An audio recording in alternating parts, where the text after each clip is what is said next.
أعوذ بالله من الشيطان الرجيم بسم الله الرحمن الرحيم ألم يأتهم نبأ الذين من قبلهم قوم نوح وعاد وثمود وقوم إبراهيم وأصحاب مدين والمؤتفكات أتتهم رسلهم بالبينات فما كان الله ليظلمهم ولكن كانوا أنفسهم يظلمون. صدق الله العظيم. Yesterday we had recited 69 but did not get to the translation and explanation of that. So starting from 69 of Surah At-Tawbah, Allah subhanahu wa ta'ala addresses or draws the example of the munafiqun. As per one tafsir, that the example of such hypocrites is like those who came before them.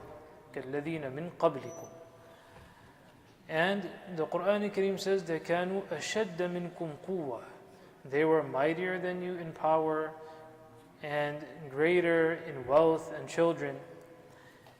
Meaning that if a people think that they can get away with what they are doing based upon whether it's their physical force, their physical might, whether it be based on their economical might, whether it be based on having progeny and numbers, these are all things Allah subhanahu wa ta'ala says those before you also had, and perhaps some of them had more than you as well.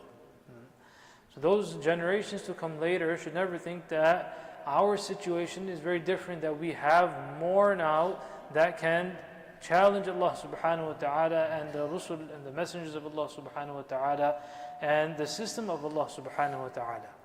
Having more of something does not change anything, because these are things which are which concern you and I.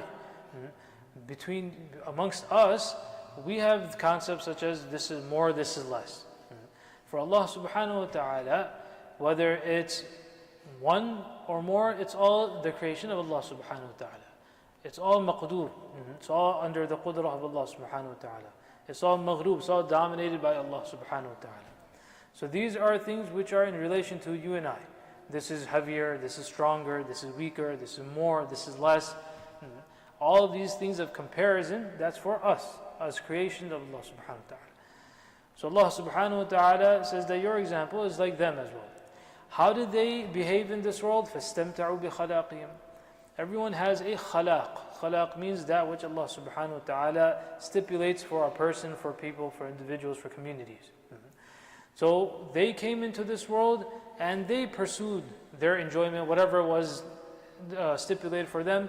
They pursued that, they enjoyed it, they did not follow the commands of Allah subhanahu wa ta'ala, fulfill the rights of Allah subhanahu wa ta'ala in those things. And فَاسْتَمْتَعْتُمْ بِخَلَاقِكُمْ. You're doing the same thing. كَمَا اسْتَمْتَعَ الَّذِينَ مِنْ قَبْلِكُمْ. Like those before you did. So the history being cyclical is also over here. There's a concept over here that you can draw, that history is also cyclical. And that things continue the same way how they were.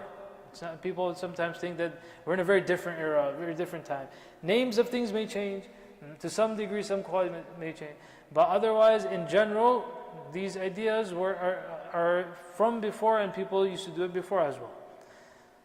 وَخُضْتُمْ كَالَّذِي خَاضُوا. And you also indulged and plunged into. Khada in Arabic means when you plunge into something.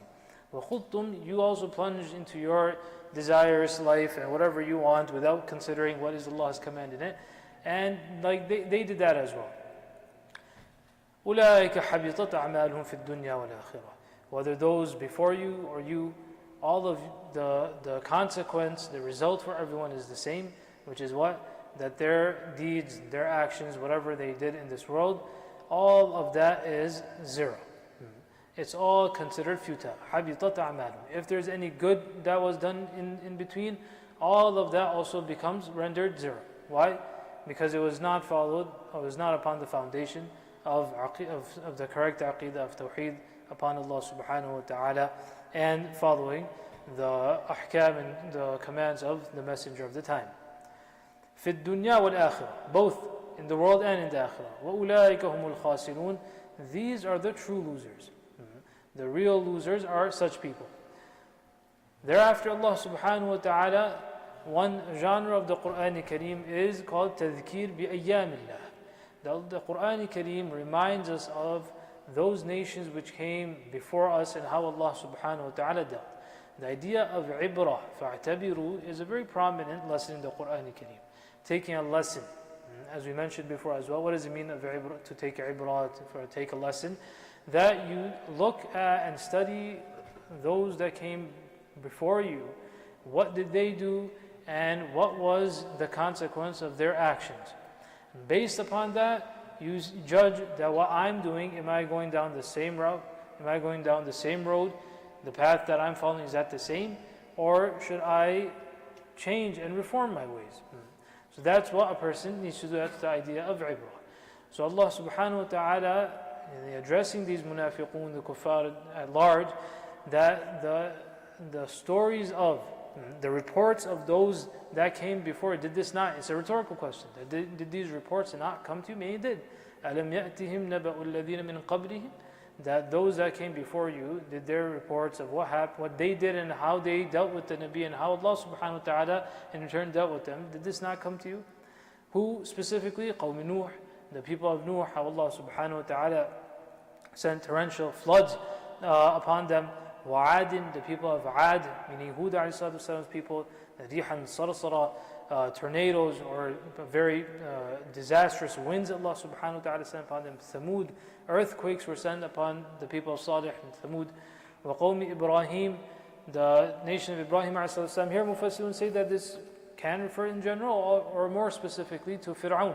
The adab, a very simple, small makhluk of Allah subhanahu wa ta'ala, fly Allah subhanahu wa ta'ala sent to annoy Fir'aun to such a degree that which leads to his death. وَأَصْحَابِ مَدْيَنَ, Ashab Madian refers to the people of Shu'aib alayhi salatu wasalam. وَالْمُؤْتَفِكَاتِ, the people of Qawm Lut, how Allah subhanahu wa ta'ala upturned their villages upon them. Today, some say is the Dead Sea in those areas. أَتَتْهُمْ رُسُلُهُمْ بِالْبَيِّنَةِ, meaning the case of all of these people were very clear. The messenger came بالبينات, with clear proofs. They gave da'wah towards the tawheed of Allah subhanahu wa ta'ala to stop certain munkarat and wrongs. And how did they respond? They responded through arrogance, through stubbornness. Some were deceived by their wealth, some were deceived by their numbers, some were deceived by their political ambitions, etc., etc. فَمَا كَانَ اللَّهُ لِيَظْلِمَهُمْ. So the adab that came upon them, the Quran says, don't think that this is dhulm from our side. فَمَا كَانَ اللَّهُ لِيَظْلِمَهُمْ. There's no dhulm from Allah, there's no injustice from Allah subhanahu wa ta'ala. وَلَكِنْ كَانُوا أَنفُسَهُمْ يَظْلِمُونَ. However, they oppressed themselves, they wronged themselves, that they did what they did knowingly and knowing that what the consequences would be. So they are the true dhalims. They are the ones that wronged themselves. No one else wronged them. They had a very clear choice. And the choice was not based off of something which is not upon the foundation of proof. Rather, as we said, أَتَتْهُمْ رُسُلُهُمْ بِالْبَيِّنَاتِ. The Rasul brought clear proofs, mu'jizat, miracles which they themselves saw. For example, in the case of Salih al-Islam, the people of Thamud, the exact mu'jizat that they asked for. They said, "Oh Salih, that bring through these mountains a camel, a she camel, which is pregnant." In front of their eyes, this is what happened. This is what a mu'jiza is. Mu'jiza in Arabic says, kharqul ada. That there is a certain system, a habit which Allah subhanahu wa ta'ala has kept in this universe, universal laws. When upon the name of Allah subhanahu wa ta'ala, the Nabi brings something which is contrary to that habit. Meaning it's not normal that through a mountain, a camel, she camel that was also pregnant comes out from that. In front of your eyes, you see this happen. Then again, on top of that, you belie, you deny that. So these were clear proofs. Bayinat, Musa alayhi salatu wasalam, people, how Nabi Musa alayhi salatu wasalam brought so many mu'jizat and miracles to them. So every Nabi was sent with a bayinat, with clear proofs, with mu'jizat and miracles. Only when the people denied and were stubborn and arrogant about it, only then the adab of Allah subhanahu wa ta'ala would come. We make dua that Allah ta'ala gives us understanding of the Quran al-Kareem. Subhanallah wa bihamdihi, subhanallah wa bihamdihi.